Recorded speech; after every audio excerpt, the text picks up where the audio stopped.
Long ago, in a land where winter never ended, there stood a kingdom buried beneath the snow. The people called it Valen, a city of light, trapped under the sky's frozen grief. For generations, they prayed for the sun, but none remembered its warmth. Only the stories passed down in whispers. At the heart of this frozen world stood Queen Serenya, a woman of beauty and sorrow, whose breath could turn air to frost, and whose tears froze before they fell. They said she was born the day the sun died, and perhaps that was true. Each dawn, she walked through halls of ice, her reflection scattered in 1,000 frozen mirrors. She stood before the crystal heart, a jewel of impossible light, the last remnant of warmth the kingdom still possessed. Its glow kept her people alive, but it came at a cost. The crystal drew power from her soul. Each year, it took more, and each year, she grew colder. Her laughter was gone. Her hands no longer felt the warmth of touch. Even her crown burned with frost. Then, one night, as the moon vanished behind a curtain of snow, a stranger appeared at her gates. He carried no weapon, only a small flame flickering in his palm. He bowed before her throne and whispered, "My queen, the sun still burns beyond the mountains. Let me show you." The words struck her heart like fire. No one had spoken of the sun in centuries. Yet in his voice, there was warmth. "Lies," she said softly. But even as she spoke, the crystal flickered, as if it too remembered the truth.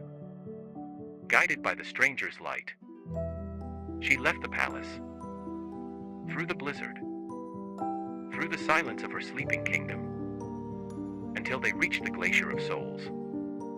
It rose like a mountain of glass, and inside it, shadows moved, faces of the lost, soldiers, mothers, kings, all frozen in eternal sorrow. And then, she saw him, a young man, eyes closed in peace.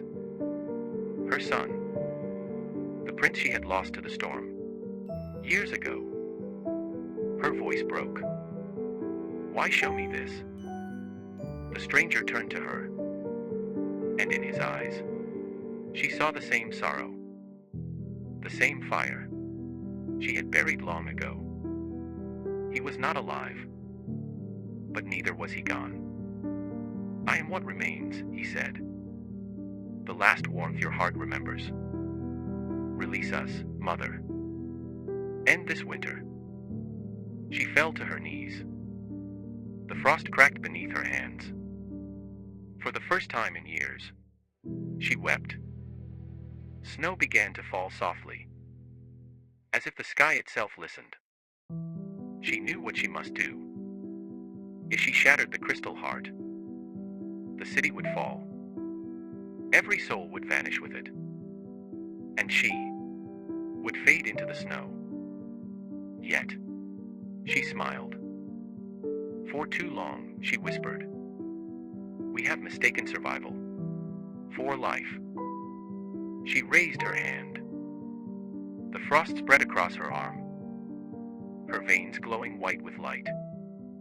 With one final breath, she struck the crystal.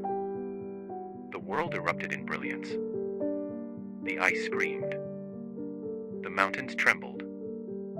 And Valen, the city beneath the snow, began to melt. Rivers of light poured through the streets. The frozen towers dissolved into mist. And the people, for the first time in 1,000 years, felt warmth upon their skin. They looked up, and there it was, the sun.